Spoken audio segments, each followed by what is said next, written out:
A couple days ago, there was a shooting in the Canadian Parliament. It was done by a Muslim. This, of course, is a fact that the media in the U.S. is going to hype nonstop. They're never going to shut up about it. They're going to focus on this more than any other shooting anywhere else ever, solely based on that fact.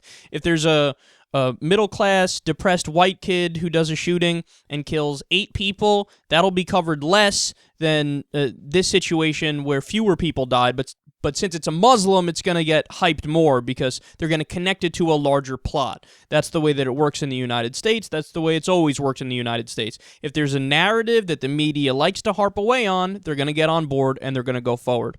So Peter King, the Republican representative from New York, as usual, is leading the charge on this.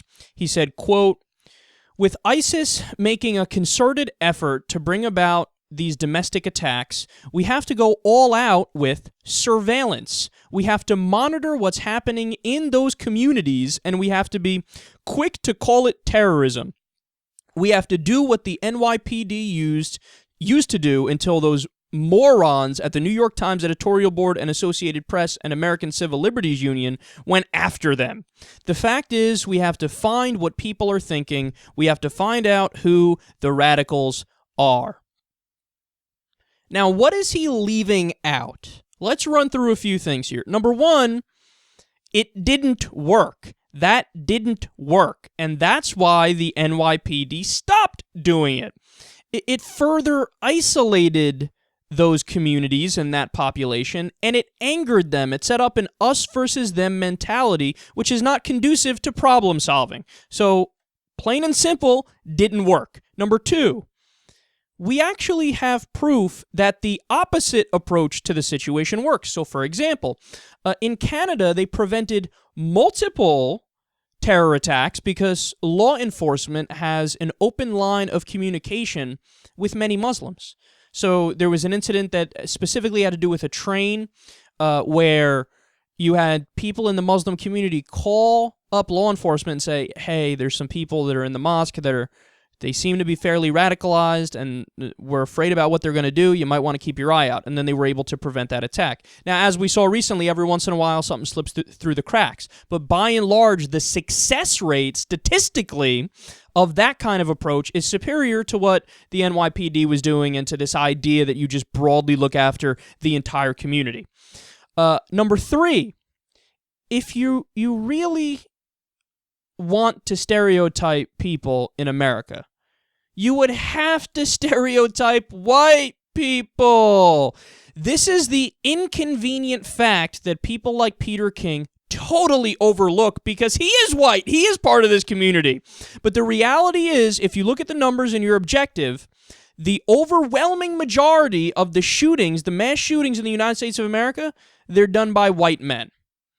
So if you really want to be specific about this, you need to look at teenage white men up till middle-aged white men. That's the demographic that are most doing the shootings. So should I be stereotyped whenever I walk into a school? Because there have been a lot of mass shootings where psychologically damaged / mentally ill white kids do shootings in schools. If I go into a school, should I be looked at like that? If I go into a hospital, should I be looked at like that? If I'm walking in public, should I get stopped and frisked simply because I'm white and because it fits the demographics of the people who are most doing the shootings? Does that make sense? Because that's the exact same logic he's using. So that's the community doing it, so you got to go after them. Yeah, but still the overwhelming majority within the communities that even most do the violence more, still the overwhelming majority of them are innocent.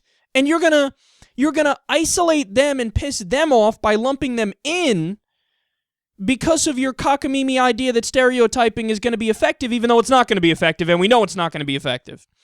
So that's the inconvenient fact. The inconvenient fact is if you want to stereotype, you better start with white people because they're the ones that are doing the most damage in the U.S. 32,000 gun deaths every year in the United States of America. That includes suicides, homicides, accidents, etc., etc. Mostly white people do it, so stereotype us if you're going to stereotype. But the final thing I'll mention about this is it's always particularly hypocritical to hear talk like this coming from Peter King. Because remember, he has a history of supporting the Irish Republican Army. They are, quote, the Catholic terrorist army that long perpetrated violence against Protestants in Northern Ireland. Oh, I see. So when you agree with the specific kind of terrorism, well, then it's not terrorism. Violence in the name of politics for some sort of political end, it's only terrorism when it's people who have a darker skin color doing it, when it's an ideology I disagree with. When I agree with the ideology, when it's in favor of my religion, when it's in favor of my beliefs, well, then they're not terrorists. Then you give them a pass.